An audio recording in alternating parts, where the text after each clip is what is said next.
Hello everybody, it is Stella from New Hope Wellbeing and we are back with another video. I hope everybody has had a great week so far. We've had some nice weather down here in Melbourne, so yay for that. But we are back to discuss our next Sumerian goddess. And this Sumerian goddess is called Ki. And she is the goddess of earth and embodied life's nurturing essence. Her partner was An, the sky god, and she bridged heaven and earth in a cosmic unity. Her role shaped creation from abundant plants to the foundation of civilization. She's been revered across different mythologies and by different names. So Ki for the Sumerians, Gaia for the Greeks, Pachamama for those in Peru. But her legacy has endured as a symbol of fertility, strength, and timeless harmony. So, as a Sumerian goddess of earth, she symbolized life's nurturing and fertile essence.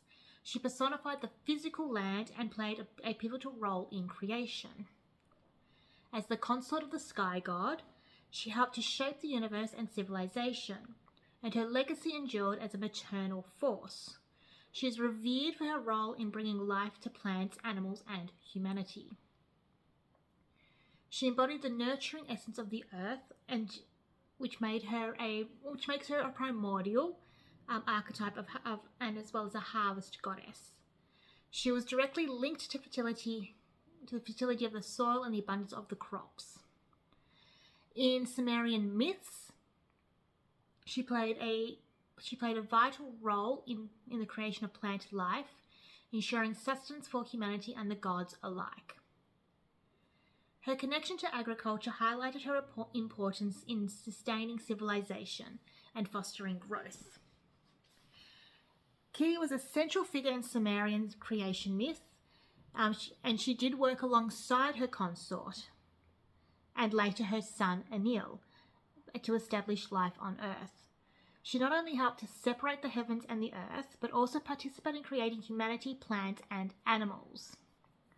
As a creator deity, Ki shaped the physical world and laid the foundations for the emergence of culture and civilization. As a personification of the earth itself, she's also the very land itself. And her essence is tied to the physical world's stability, fertility, and nurturing qualities. In the Sumerian cosmology, she is the grounding force that balanced the heavens and the earth, which formed a duality with An. So she was the divine feminine in this regard to his divine masculine, and together they bridged the two, creating that unity and duality. And this role would elevate her fundamentally in Sumerian spirituality, representing the life-sustaining aspects of earth.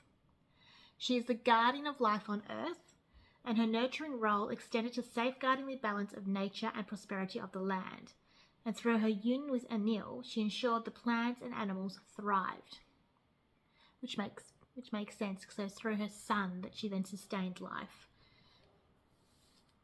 Seeing as the mother gives birth to the life, I guess. Her connection to the well-being of the earth also placed her in a position as protector, shielding humanity from chaos and ensuring harmony in the natural world. She is one of the Anunnaki and was seen as one of the foundational members. As the mother of Enlil, she is one of the most prominent of the Anunnaki gods. And through her union with An, she gave birth to these divine beings who would make up the Anunnaki pantheon. And she herself will become the matriarchal head of them. Her influence would extend to the Anunnaki's responsibilities over creation, governance, and the balance of the cosmos. And her contributions underscored her importance to not only being the goddess of the earth, but also a key figure to the divine hierarchy that shaped the Sumerian world, I should say. So in later texts, She was linked to other earth goddesses, including the Babylonian Antu, and some equated her with Urash, emphasizing her primordial status. Her double name, Ki Urash, reflected her cosmic significance as the embodiment of Earth. Her influence would extend beyond Sumer, where she inspired parallels with other cultures, especially the Babylonians, where she merged with Antu, Anu's consort, representing the Earth's life-giving roles. As I said earlier, in Greek mythology, her counterpart is Gaia, the Earth Mother who nurtured the Titans and humanity. Her lineage is as deep and ancient as the Earth she embodies, and most myths name Namu, the primordial goddess of subterranean waters, as her mother. Namu's power encompassed creation, magic, and protection, making her a fitting goddess as her possible mother to the Earth goddess. Abzul, the god of the underworld sweet waters, was often named as her father, and as a primordial force once more, he symbolized the life-giving depths from which creation emerged, complementing Ki's role as the Earth goddess. Other accounts suggest that Ki was born of Ansha, the sky pivot, and Kisha, the earth pivot, cosmic forces that personified heaven and earth. And these parents also bore An, the god of the sky and Ki's brother, creating a divine family whose relationships shaped the cosmos. Some traditions would include Gestu, the god of wisdom, among her siblings, highlighting the family's cosmic importance. Her most significant union was with her brother, An, the sky god, and together they symbolized the unity of heaven and earth, a bond that was later severed by their son Enlil to establish the cosmos. This separation allowed Ki to become the sole ruler of the earth, while An ascended to rule the heavens.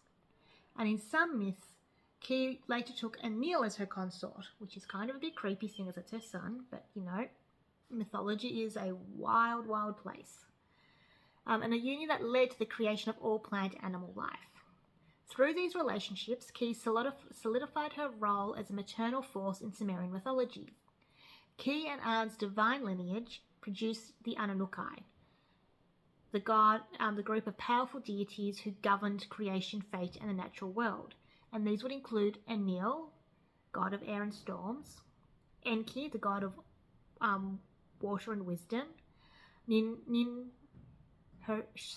the goddess of the mountains and fertility, Gatumdug, goddess of fertility and healing, and Nun Basignu, the goddess of flood, justice, grain, scribal arts, writing, accounting, surveying, and wisdom. And I apologize for butchering any of those names. And now these children would extend the goddess's legacy and her influence to resonate across the realms of gods and mortals alike. In every myth, Ki's family connections underline her central role in the Sumerian cosmology.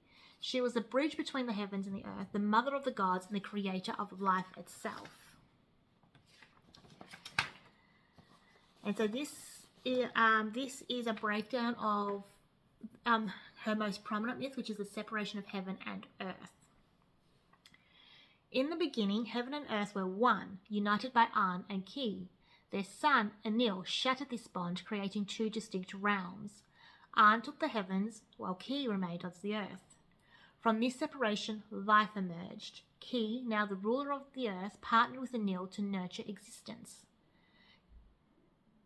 Ki symbolized the earth's stability and life-giving power.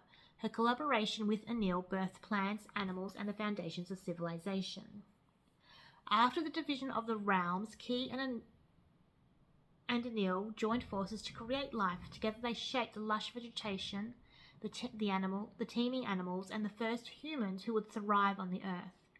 Ki's touch brought fertility, ensuring the earth flourished under her care. As the earth goddess, Ki nurtured life and symbolized abundance. Her role as a maternal figure underscored the deep connection between humanity and the land. And this is something I feel we have lost in this modern era, is the connection, is our connection to the land, our connection to the earth. And it is something that I do fear that we do need to get back. We need to get back to having that connection once more with the land, with nature, and like living in sync with the cycles once more. And I've got to admit, that is something I'm very passionate about, and probably there will be future videos in relation to me discussing this very thing. But let's get back to Ki, shall we? Ki's union with An gave birth to the Anunnaki, the pantheon of deities who shaped Sumerian law. And among these divine offspring was Anil, the god of air and destiny, who carried forward her legacy. Ki's maternal influence extended through the generations, anchoring her as a foundational figure in Sumerian cosmology. She embodied the divine matriarch, ensuring continuity and stability within the celestial family. Ki's partnership with An represented the sacred union of earth and sky, and together they formed the cosmos, balancing their domains to sustain the universe. And this union emphasized harmony, a theme central to Sumerian mythology. I could feel it there.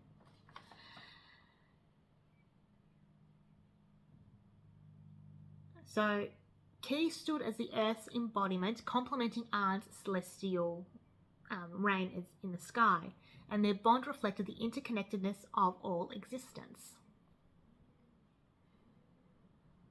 She was revered as a cosmic force, as well, rather than as a deity with temples or shrines. Because in essence, it doesn't matter where you are on the earth.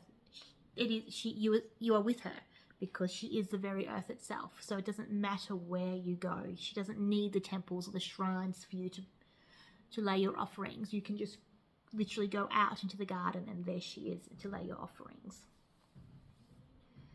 Her presence has been felt in places dedicated to her counterparts, and temples in Kes and other sacred sites to earth-related goddesses, likely held like an indirect link to Ki or Ki. So I've already said that bit. So there are no holidays or festivals that are explicitly mentioned that celebrate Ki, but her spirit echoed in Sumerian agricultural festivals. Seasonal events honouring the harvest or the fertility laid homage to her indirectly. And deities such as Nin Hershag or Nintu often conflated with Ki, which might have been the focus of these gatherings. So that is just a little bit about the Sumerian earth goddess. As I said, she is probably one of the first of the earth goddesses that is currently known, but she is linked through all the earth goddesses that have come since. And a lot of their stories obviously do come from her as well. So that is just a little bit about the goddess Ki. I hope we will be back next week with some more videos. Until then, I hope everybody enjoys the rest of their week and has a great weekend. We'll chat soon. Bye.